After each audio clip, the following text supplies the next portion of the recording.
নমস্কার, আরো একবার আপনাদের স্বাগত। আমি ইরন রয়েছি নিউজ 18 বাংলার ফেসবুক লাইভে। আমার সঙ্গে রয়েছেন মমতা বন্দ্যোপাধ্যায়ের ভাই বাবুন বন্দ্যোপাধ্যায়। আমি একটা হেডলাইনে বক্তব্য বলি, যেটা আপনি বলছিলেন সেটা যদি একবার দর্শকের জন্য বলেন, যেটা আপনি অলরেডি বলছিলেন। দেখুন, আমি একটা কথা বলি। শুভেন্দু অধিকারী যেটা বলছিলেন, ফার্স্ট হচ্ছে, আমি শুভেন্দুদাকে খুব ভালোবাসি। শুভেন্দুদা যদি আমাকে ডাকে, আমি শুভেন্দুদার সব কাজে এগিয়ে যেতে আমি উদ্যোগ নিই। আপনি বলছিলেন দাদা?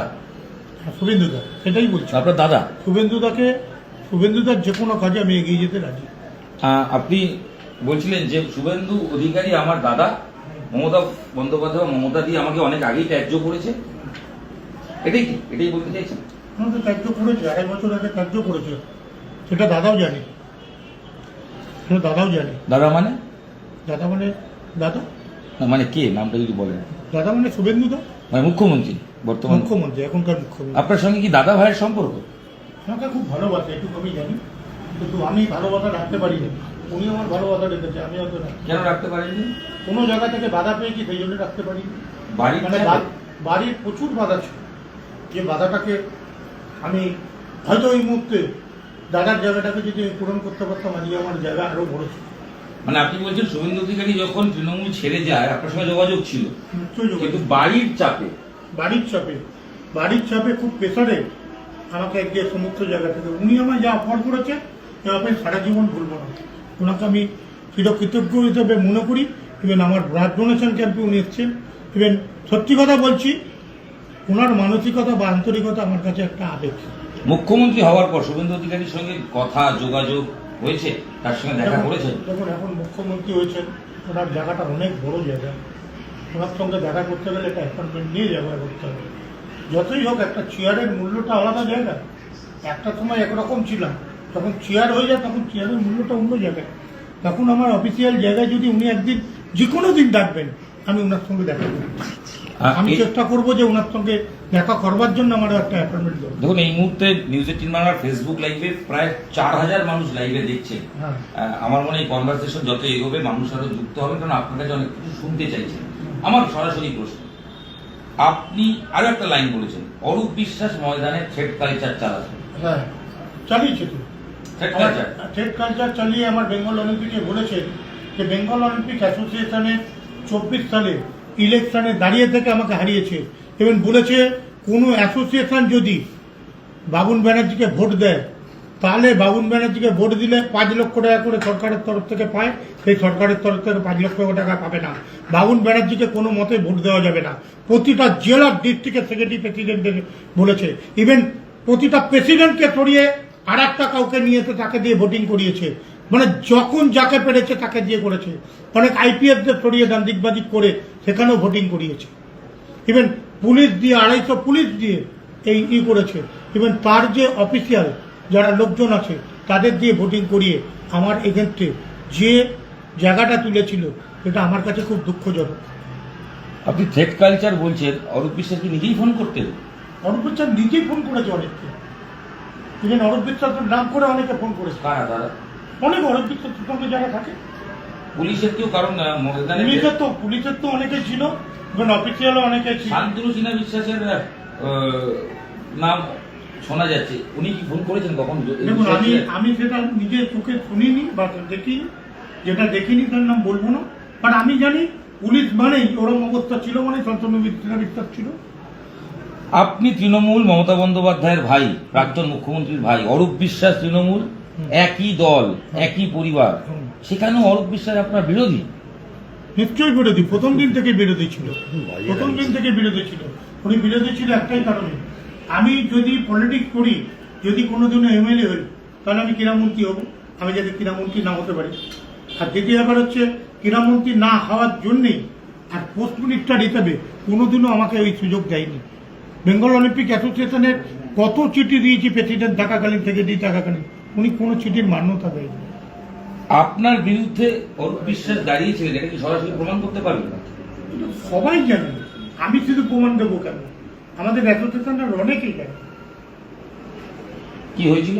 আপনি অ্যাসোসিয়েশনের সবাইকে ধরুন না, পাই টু পাই, আপনি বুঝতে পারবেন অরূপ বিশ্বাস জোর করে হারিয়ে দেওয়া হলো। জোর করে হারিয়ে দিয়েছে। সেইটা যখন আপনার বিরুদ্ধে লড়াই হচ্ছে, অরূপ বিশ্বাস আপনার বিরুদ্ধে, আপনি মমতা বন্দ্যোপাধ্যায়ের কাছে গেলেন না?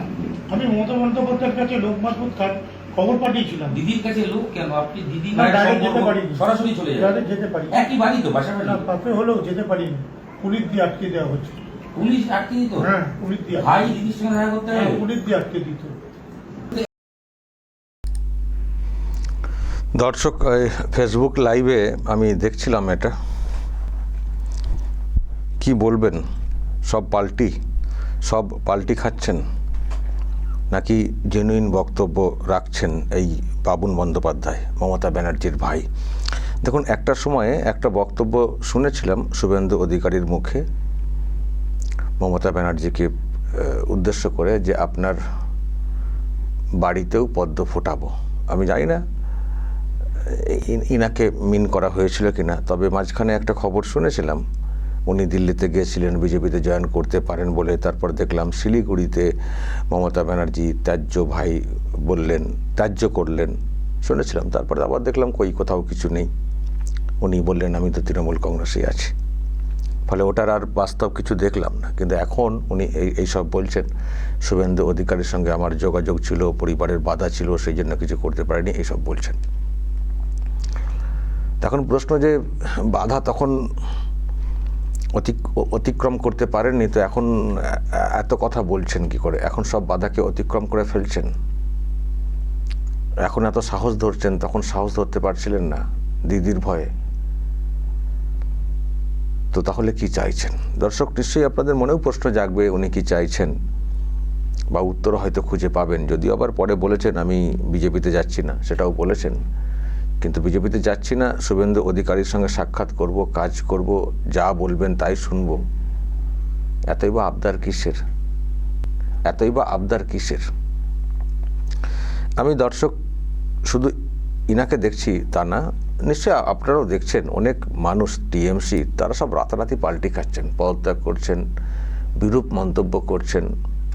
আমি একটা দেখলাম খবর, তারক সিং, কলকাতা পুরসভার মেয়র পারিষদ, নিকাশির, ইনিও পদত্যাগ করেছেন। পদত্যাগ করে ইনিও কত কি বলছেন। সবাই এখন বিস্ফোরক দলের বিরুদ্ধে। তাই তো আমি ভাবছি যে এত লোক পাল্টি খাচ্ছেন, এত সব বিস্ফোরক হচ্ছেন, নতুন যিনি মুখ্যমন্ত্রী হয়েছেন শুভেন্দু অধিকারী কি করে সামলাবেন? সবাই এখন শুভেন্দু অধিকারীর মন পাওয়ার চেষ্টা করছেন, সিম্প্যাথি পাওয়ার চেষ্টা করছেন, বা কাছাকাছি যাওয়ার চেষ্টা করছেন। তো এত লোক একসঙ্গে এইরকম পাল্টি খেলে তো মুখ্যমন্ত্রী কি করে সামলাবেন এত লোককে? দর্শক, সে সঙ্গে আর একটা বিষয় নিশ্চয়ই আপনারাও বুঝছেন, এই যে পাল্টি খাওয়ার একটা প্রতিযোগিতা শুরু হয়ে গেছে, কে কত বিস্ফোরক হতে পারেন তার একটা কম্পিটিশন কার্যত হচ্ছে। এরই বা কারণ কি? দল যদি ক্ষমতায় থাকতো, ফিরতো, তাহলে কি এই কথা শুনতাম, এই বলচাল শুনতাম, এত বিস্ফোরক হতে দেখতাম? নাকি তখন ওই দলেতে বড় পদ, বড় মন্ত্রী পাওয়ার জন্য, মন্ত্রিত্ব পাওয়া বা আরও অন্যান্য পদ পাওয়ার জন্য সেই কম্পিটিশন হতো? কি হতো? সেটাই হতো। দল যেহেতু এখন ক্ষমতায় নেই, তাই এখন সবাই বিস্ফোরক হচ্ছেন, পাল্টি খাচ্ছেন, নিজেকে বিরাট সৎ হিসেবে জাহির করছেন। এর দুটো কারণ দর্শক। একটা হচ্ছে ফের ক্ষমতায় যারা ক্ষমতায় তাদের দিকে ঝুঁকে যাওয়া, আর একটা হচ্ছে ঝুঁকে যাওয়া বলতে পারে ঢুকে পড়ার চেষ্টা। এইসব বলে টলে বিস্ফোরক হলে ওদিক থেকে কল আসতে পারে, সেই জন্য। আর একটা হচ্ছে ঢুকতে না পারলেও যদি এইরকম বলি, তাহলে অ্যাটলিস্ট আমি তৃণমূল কংগ্রেস বিরোধী, মমতা ব্যানার্জি, অভিষেক ব্যানার্জি বিরোধী, এটা এস্টাবলিশ হয়ে যাবে। ফলে আমার বিরুদ্ধে যে আতস কাঁচটা ধরা হচ্ছিল দুর্নীতি ইত্যাদি বিষয়ে, যদি সেটা সরিয়ে নেওয়া হয়, মানে আমি বিস্ফোরক হলে সিম্প্যাথি পাবো নতুন সরকারের। ফলে আমার বিরুদ্ধে যেসব দুর্নীতি, সবাই তো জানেন না কে কি চুরি করেছেন, সবাই তো জানেন, মানে নিজেরা তো সব জানেন কে কতটা কি করেছেন, ফলে ওনারা তো বুঝছেন যে কি হতে পারে। ফলে দর্শক, ওটাও কিন্তু একটা ধান্দা হতে পারে যে বিস্ফোরক হয়ে যায়, বিজেপিতে যাব এমন কোনো ব্যাপার না, নিলে ঢুকে পড়বো, না নিলেও কোনো সমস্যা নেই, এইরকম বলে রাখলে অ্যাটলিস্ট আমার প্রতি একটা অন্য মন হতে পারে। আমার ধারণা দর্শক, এই কারণেও অনেকে বিস্ফোরক হচ্ছেন। সেই জন্য বলছি, এত লোকে বিস্ফোরক হচ্ছেন, এত লোকে এত কথা বলছেন, এখন কতজনকে সামলাবেন বা কতজনের প্রতি কি মনোভাব রাখবেন নতুন মুখ্যমন্ত্রী। তবে আমি ওনাকে যতটা চিনি, এইসব ভুলিয়ে শুলিয়ে কিছু হবে না। আগে যোগাযোগ ছিল, আগে এই ছিল, আগে সেই করতাম, আগে ওইসব বলে লাভ নেই। কি করতে পেরেছেন সেটা বিষয়। যদি শুভেন্দু অধিকারীর সঙ্গে আপনার যোগাযোগ হয়েই থাকতো আগে, আপনি তো পারেননি তো সেই বাধা, পরিবারের বাধাকে অতিক্রম করে শুভেন্দুর সঙ্গে থাকার অবস্থান ব্যক্ত করতে পারেননি তো। ফলে ওইসব বলে লাভ নেই, পারিনি, পারলে এই হতো, এখন আমি কাজ করব, ওইসব ধান্দাবাজি চলবে না। যখন পারেননি চুপচাপ বসে থাকুন, যখন পারেননি চুপচাপ বসে থাকুন। তখন হয়তো শুভেন্দু অধিকারী কোথাও ফিল করেছিলেন যে মমতা ব্যানার্জির পরিবারেও পদ্মফুল ফোটানো জরুরি, হতে পারে সেখান থেকে যোগাযোগ। কিন্তু এখন যেটা প্রমাণ হয়ে গেছে, ওই বাড়িতে পদ্মফুল ফোটানোর কোনো জরুরি ব্যাপারই নেই, কোনো প্রয়োজনই নেই। মানে ওই বাড়িতে পদ্মফুল না ফুটিয়েও গোটা রাজ্যে পদ্মের সরকার আনা সম্ভব, এবং সেটা তারা প্রমাণ করেছেন। ফলে এখন দরকারই নেই।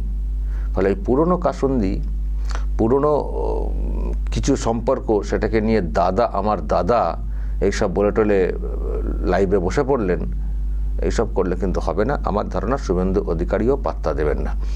আর ওই মানুষটি খুবই সচেতন মানুষ, নিশ্চয়ই উনিও লক্ষ্য করছেন যে কে কেমন তেল মালিশ করার চেষ্টা করছেন, নিশ্চয়ই লক্ষ্য করছেন। এবং উনি তো সব কিছু খুব ভালো করে জানেন কে কেমন লোক, কতটা দুর্নীতিগ্রস্ত, কতটা স্বচ্ছ।